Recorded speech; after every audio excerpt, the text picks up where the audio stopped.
Olá, seja bem-vindo aqui a mais um vídeo no canal do Autismo Pensante. Eu sou o Ricardo e eu sou autista, e no vídeo de hoje a gente vai falar um pouco sobre um anime que eu tô assistindo. O assunto conecta um pouco com a questão da deficiência, eu vou chegar nesse ponto central.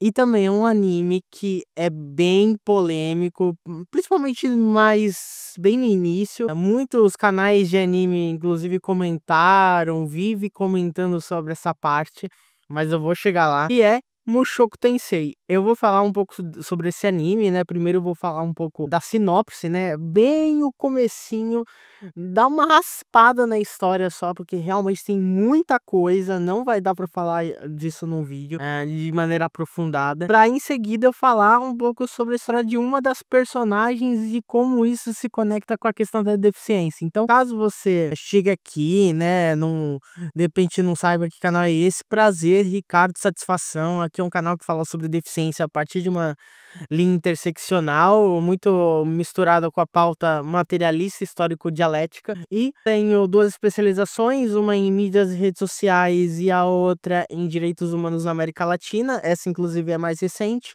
E uma graduação em comunicação social, né? Só falando pra depois não falarem, você não sabe de nada, né? Enfim, então pesa no botão de gostei, caso você tenha gostado da temática do vídeo de hoje. E não se esqueça de se inscrever no canal, porque é importante, caso contrário, você vai passar por esse vídeo e não vai ver mais esse canal, provavelmente na sua linha do tempo do YouTube, ou dos recomendados. Então, vamos falar de Mushoku Tensei.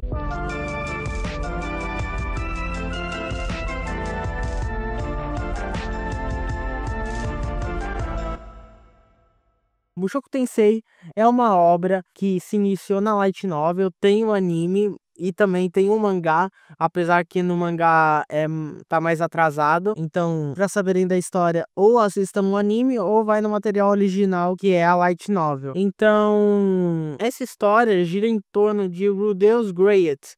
Rudeus Greyet, a gente acompanha desde o nascimento dele. Ele é filho de um casal de ex-aventureiros, e a gente acompanha ele, nesse primeiro ponto da história, a gente acompanha ele aprendendo a praticar magia. Ele sempre foi um praticante de magia muito precoce, e a partir disso eles resolvem contratar a Roxy, que é a mestra dele, né? A gente já vai chegar no ponto da Roxy, que o ponto central do vídeo que se conecta com a parte da deficiência tem a ver com essa personagem, mas que ao longo do tempo o Rudeus ele acaba desenvolvendo ainda mais o seu poder mágico, seja o aumento de mana, né, o aumento do poder mágico que ele tem, ou mesmo das características elementais que ele vai conseguir usar, né, e ao longo disso, né, nessa primeira parte desse arco, por assim dizer, ele vai desenvolvendo os laços familiares dele, resolve até tretas familiares entre os pais dele e a empregada, né, que eles têm uma empregada, tem muito a ver com questão conjugal, inclusive. Então ele vai desenvolvendo o seu senso do eu, por assim dizer, no eu nesse mundo novo, né? Que eu já vou entrar nessa parte também, ao mesmo tempo que ele resolve conflitos familiares. Na parte de desenvolver o eu nesse mundo novo, justamente porque esse gênero que esse anime faz parte é um gênero de Isekai. Isekai é um gênero japonês, né, de obras japonesas voltadas a mundo alternativo. Ou seja, melhor para explicar isso, vou dar dois exemplos. Primeiro, Monster Hunter, que é um anime que passava antigamente, passava no canal da Fox Kids, passava inclusive na Globo, no horário da manhã. E um exemplo até mais famoso, que é Digimon. Quem é da década de 90 ou até finalzinho da década de 80 ou começo dos anos 2000 certamente vai lembrar dessa franquia, né? Tem várias temporadas aí de Digimon, que ele é um conceito de Sekai, né? É um conceito de um outro mundo. A diferença é que Nesse caso, é um isekai voltado a uma outra vida, né, não é a mesma vida, né, não tem um mundo real, por assim dizer, né, entre aspas, e eles são transportados o personagem ou os personagens principais são transportados para o mundo alternativo, não. A pessoa morre e vai para um mundo alternativo, que é o caso de Mushoku Tensei. O Deus, ele é o nome do personagem principal, por assim dizer, já nesse novo mundo. No mundo anterior, né, que é o mundo do Japão contemporâneo e tudo mais, ele não tem um nome, pelo menos não é falado isso até o momento na obra. E ele era um típico japonês que tinha o seu problema de socialização, no caso. Então ele vivia no quarto dele, mesmo adulto, jogando, assistindo anime, fazendo qualquer coisa que a gente entenda como, entre aspas, nerd, né? E muito por conta do histórico da vida passada dele, que ele sofreu muito bullying, muito assédio, inclusive assédio sexual, né? Apesar de não ser necessariamente um abuso, né, como a maioria, né, o senso comum pensa, não deixa de ser um tipo de assédio, porque envolve muito a exposição do corpo dele, como forma de chacota, enfim. Não vou entrar nesse ponto, mas é uma obra que acaba complexificando muito os personagens, inclusive até vale uma defesa, né, mais ou menos uma defesa ao personagem próprio do Rudeus, né, que muitos canais de anime, quando vão falar, de Mushoku Tensei, falam que o Rudeus é um personagem pervertido e tudo mais, e realmente isso acontece, principalmente nos primeiros capítulos da primeira temporada, principalmente desse primeiro arco, né, dele mais criança e tudo mais, porque quando ele nasceu nesse novo mundo, ele nasceu mesmo bebê, ele já tendo consciência da mente de um adulto que ele tem, né, da consciência também da vida passada que ele teve. Então na verdade, uma complexificação, um desenvolvimento da história do próprio Deus. Então, isso não é um erro necessariamente, o problema não é sexualizar, é a forma que isso é feita. E, obviamente, ao longo da história, essas cenas, né, de ecchi, que a gente chama, eu já vou explicar isso, acabam diminuindo cada vez mais. Então, isso é bem no começo mesmo. Se você conseguir superar essa barreira, né, que realmente pode ser desconfortável, você vai com certeza ver uma das melhores histórias de anime, seja isekai, seja shonen, seja seinen, que você já viu ou verá. Então, só para explicar, né, eu coloquei alguns termos, né? Primeiro eu coloquei o termo ecchi. Ecchi é um gênero que basicamente, de forma geral, significa fanservice, principalmente voltado à sexualização, especialmente de corpo feminino. E eu usei o termo seinen, né? Seinen é uma categorização de gênero, principalmente de mangá, porque a gente tem o clássico, né, que é o shonen.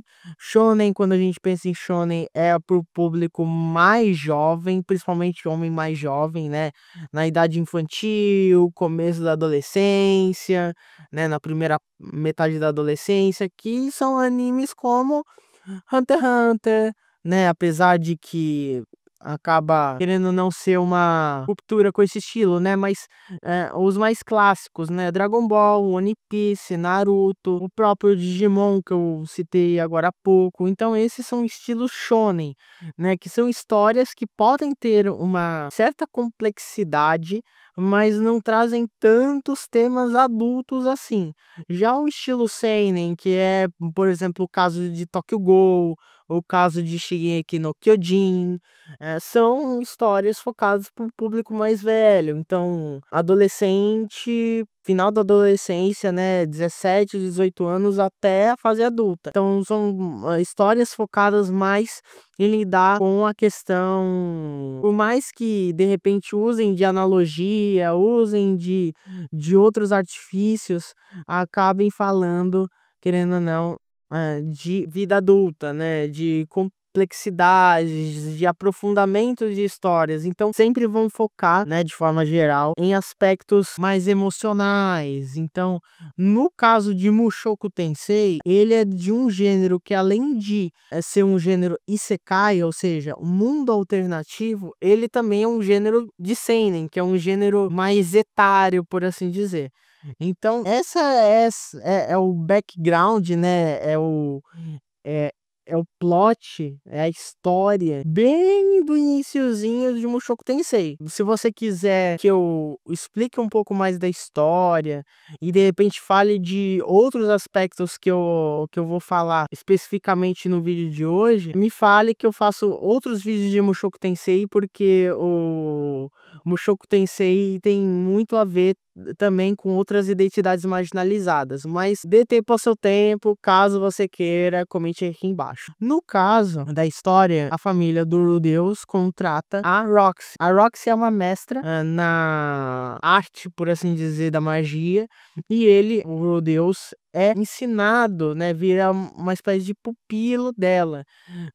Mas o Rudeus acaba desenvolvendo tão rapidamente o seu conhecimento de magia, seja o conhecimento em si, de aprender magias novas, elementais e tudo mais, quanto o seu poder de mana, né, o seu poder mágico, ao ponto de que ela se vê como já não tão necessária, naquela família, né. E a história dela, né, assim como outros personagens mais, entre aspas, secundários, pelo menos nesse primeiro momento, como no caso da Roxy, são bem desenvolvidos. Então, quando a gente vê ela pela primeira vez, ela é uma personagem um pouco desanimada, por assim dizer. E a gente vai descobrindo ao longo da primeira temporada toda do anime, principalmente na segunda metade, dessa temporada, o porquê ela é assim, porque ela, não tá com a família dela, da onde ela veio. Então a gente começa a entender um pouco sobre a história da Roxy. A Roxy é uma personagem que envolve muito daquele arquétipo da personagem com vários anos, dezenas até centenas de anos, com a aparência mais jovem. Não chega a ser igual ao Zeti, de forma geral, que geralmente pega uma personagem assim, de centenas ou até milhares de anos e coloca num corpo infantil, né, mas com um comportamento de adulto. Não chega a ser nesse extremo, mas acontece dessa personagem ter uma aparência mais jovem. Não a aparência de uma criança, mas uma aparência de uma adolescente quase adulta, por assim dizer. Mesmo que ela tenha um tamanho baixo, né? Uma altura baixa, por assim dizer. Então, assim, essa personagem, ela faz parte de uma outra raça, né? Como obviamente eu expliquei, ela não é humana. E essa outra raça tem uma característica muito interessante na parte de comunicação, que é, ao invés de se comunicar por meio da oralidade, da fala, ela se comunica. Essa raça se comunica por meio de telepatia, né, de comunicação mental, ou seja, em vez de falar com outra pessoa assim, falando palavras, por assim dizer, ela se comunica com outras pessoas por telepatia, com outras pessoas da raça dela, no caso, com familiares, com amigos, colegas, o entorno daquela sociedade. O problema é que aí, agora vai ter um mega spoiler em relação a Roxy, né? No caso, pelo menos da primeira temporada do anime de Mushoku Tensei. Caso você não queira assistir, então tchau, tchau. Mas basicamente eu vou explicar que a Roxy não consegue se comunicar com seus pares dessa sociedade que vive naquela região de forma convencional, por aquela região, por aquela raça. Então ela tem que se comunicar de forma oral, e o que isso acaba caindo muito num aspecto de segregação, já que, como ela é da mesma raça que as outras pessoas ali naquele entorno que ela vive, só que ela não consegue se comunicar telepaticamente. Então, isso fez com que ela, entre aspas, abandonasse a família dela, né? Ela saiu em jornada para buscar autoconhecimento, e a partir disso ela começou a aprender magia, no caso, e encontrou o Rudeus, né, no caso. Tem vários pontos da história onde os dois se encontram, ou os dois se encontram de forma indireta, entre aspas, né, mas sempre tem esse diálogo no anime de Mushoku Tensei, né, de encontros e desencontros. E qual é a questão em relação a Roxy com a deficiência? Por quê? Porque quando a gente fala de deficiência, a gente fala de 2 paradigmas, né, existem 2 modelos. O primeiro modelo, que é o que a gente chama de modelo biomédico, e o segundo modelo é o chamado de modelo social. O modelo biomédico da deficiência trata a deficiência como algo individual, ou seja, como uma patologia, como uma espécie de doença, uma condição que faz parte daquela pessoa, como se aquela pessoa fosse errada, e a partir disso se incentiva, né, se fomenta uma cura, ou pelo menos uma forma de tratamento, entre muitas aspas, para fazer com que essa característica, entendida como deficiência por esse modelo biomédico, não seja tão intenso, né? Ou seja, diminuir o máximo possível dessa característica, entre aspas. Então, esse é o que pensa o modelo, né, biomédico da deficiência. Já o modelo social da deficiência, ele pensa a deficiência não como a partir do indivíduo, né, a partir da pessoa em relação ao mundo, mas sim do mundo em relação à pessoa, né? Então, ao invés da deficiência estar na pessoa, está no ambiente. E a partir disso é criado o conceito de barreiras, né? Muito quem trouxe aqui no Brasil esse conceito de barreiras foi o Romeu Sasaki, que foi um estudioso da área da deficiência, que consiste em classificar, né, categorizar as diferentes barreiras sociais que existem na nossa sociedade que caracterizam essa deficiência. Então, existem, por exemplo, a barreira atitudinal, que é voltada às atitudes das pessoas ou órgãos de governo ou empresas. Existe a barreira arquitetônica, que é o que a galera geralmente mais lembra quando trata de deficiência, né, que no caso são as construções, né, o modo como essas construções são feitas. Então, se a construção não tem acessibilidade, por exemplo, para cadeirante, o cadeirante não vai conseguir entrar num local, por exemplo, porque o local tem escada e a pessoa precisa de uma rampa. Tem a barreira, por exemplo, também sensorial, que é no caso principalmente de pessoas autistas. Tem a barreira que é muito voltada à sensorialidade, né, do corpo, ou seja, os sentidos do corpo, ou seja, tato, paladar, visão, audição, etc. E tem a barreira comunicacional, que é em relação à parte de comunicação, o que entra justamente na história da Roxy. A Roxy, dentro daquele contexto, né, dentro daquela sociedade onde ela vivia, onde ela nasceu e cresceu, né, e posteriormente foi embora, é uma sociedade que não tinha a acessibilidade comunicacional para ela, porque ela precisava porque a sociedade onde ela foi criada se comunica de uma forma e ela não consegue se comunicar da forma que a sociedade espera que ela se comunique. Então, no caso, a sociedade onde a Roxy vive, a raça dela mais especificamente, tem essa habilidade de nascença, que é se comunicar por meio de uma telepatia. E ela, a Roxy, não consegue fazer isso. De acordo com o modelo biomédico, a Roxy deveria sofrer algum tipo de intervenção para que ela tivesse essa característica que é dita como o esperado, entre aspas, pela sociedade onde a Roxy vive, né? Que é se comunicar de forma telepática. Mas aí seria uma intervenção nela, né? Uma intervenção na Roxy, né? Na Maga Roxy. Então, ela seria tratada como um problema, só que ela não é um problema por ter essa falta de habilidade, né, nessa parte de comunicação, de ela ter que se comunicar de uma maneira oralizada, em vez de ser de uma maneira mentalizada, por assim dizer, dentro daquele contexto. Agora, se for pelo modelo social da deficiência, a gente precisa entender que quem precisa ter essa intervenção não é a Roxy individualmente,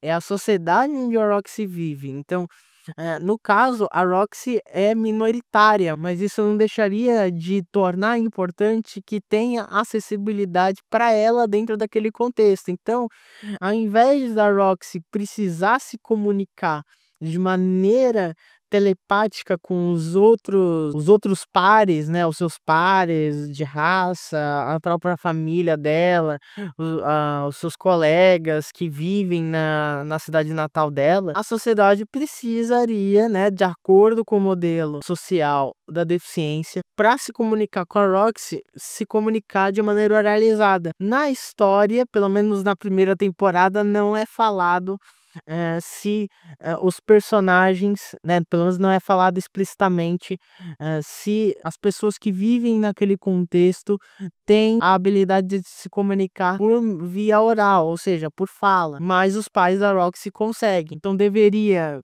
caso eles não tiverem como se comunicarem de maneira oral, de acordo com o modelo social, fazer essa forma de acessibilidade. E isso é muito caro, inclusive, transpondo de novo para a realidade, né, que a gente vive, a questão das pessoas são surdas. As pessoas surdas, nem todas elas conseguem se comunicar de maneira oralizada. Tem pessoas surdas que se comunicam, que são as chamadas surdas oralizadas? Tem. Um caso que eu posso dar de exemplo, uma referência na área da deficiência, inclusive, é a Anaí Guedes de Mello, né, que ela é uma surda oralizada. Ou seja, a pessoa com deficiência, né, que é uma categoria mais geral. Várias outras pessoas surdas, por vários motivos diferentes, não são oralizadas. Então, tem que recorrer ao que a gente chama de Libra Brasileira de Sinais, que na sigla é Libras. Então, o caso da Roxy se conecta muito com a questão da deficiência, principalmente quando a gente entra mais especificamente na parte da comunicação, que envolve muito a comunidade surda. Mas não só, se a gente for até expandindo um pouco, a gente pode falar também das pessoas cegas, né? Porque quando a gente entende a palavra comunicação, a gente não entende somente a comunicação conversacional, por assim dizer, né? Que aí entraria na realidade a oralidade, né? Ou seja, eu falar para vocês e vocês conseguirem escutar e entender,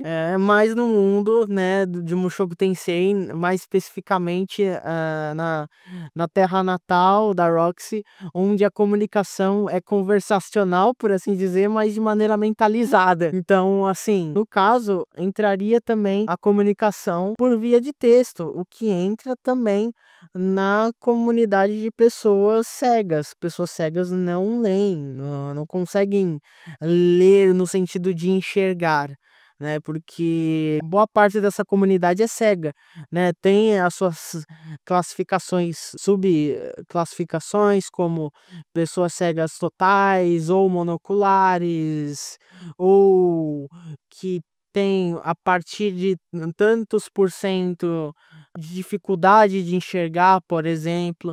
Então tem essas pessoas que também, por mais que consigam falar, elas não conseguem se comunicar por texto, caso elas tenham essa barreira comunicacional, né? Elas não têm o que a gente chama de itens de acessibilidade, né? Por exemplo, um leitor de texto, por exemplo, uma audiodescrição, seja da pessoa, ou seja do que está acontecendo na tela. Então é bem importante que Mushoku Tensei esteja trazendo esse tipo de pauta. Acredito eu que não seja necessariamente proposital, mas que não deixa de ser importante. Mushoku Tensei é uma obra muito rica, é uma obra riquíssima, assim, facilmente é o meu top 1. E olha que eu achei que não daria pra superar Hunter x Hunter, que é a obra de anime que eu mais prefiro, né? A minha obra até então favorita, mas o Mushoku Tensei de verdade conseguiu ser melhor, principalmente no aspecto da história. Como eu falei, aspecto da história, como ela é rica, complexa, não daria para falar de outros assuntos, né? Aqui é um canal sobre deficiência, mas de uma linha interseccional, então eu falo de outros assuntos também, transgeneridade, questão de raça, gênero, de forma geral, questão de outros tipos de preconceitos, e Mushoku Tensei acaba abordando esses outros tipos de preconceito, mas não daria para falar disso nesse vídeo, né, especificamente, porque senão vai ser horas e horas para falar desses assuntos. Então, caso você tenha interesse de saber um pouco mais, tanto de Mushoku Tensei, né, a obra como um todo, aí eu vou explicando um pouco mais sobre a história desse anime, dessa obra. Eu vou também, caso você tenha interesse, obviamente, falar também dos aspectos voltados às identidades marginalizadas que Mushoku Tensei acaba abordando também, né? Então, só falando bem por cima, tem a questão da deficiência, tem a questão de gênero, tem a questão até parte de machismo, mais especificamente. Tem a questão de xenofobia, principalmente de um personagem que a gente vai encontrar na segunda metade da primeira temporada. Então, tem muita coisa a ser falada nessa obra, nesse anime. E caso você, né, tenha interesse, só comente aqui embaixo. Fala, eu quero que você fale um pouco mais sobre Mushoku Tensei, ou eu quero que você fale um pouco mais sobre tal aspecto que você citou nessa obra. Fala de deficiência, qual outro ponto? Fala de xenofobia, qual é o ponto que fala de xenofobia? Então comente aqui embaixo, não se esquece de se inscrever no canal. Eu sei que você chegou aqui, ignorou o que eu falei, né, no início para você se inscrever. Essa é a oportunidade final para você se inscrever, senão você não vai ver mais esse canal provavelmente no seu YouTube. E nos vemos na próxima. Até a próxima. Tchau!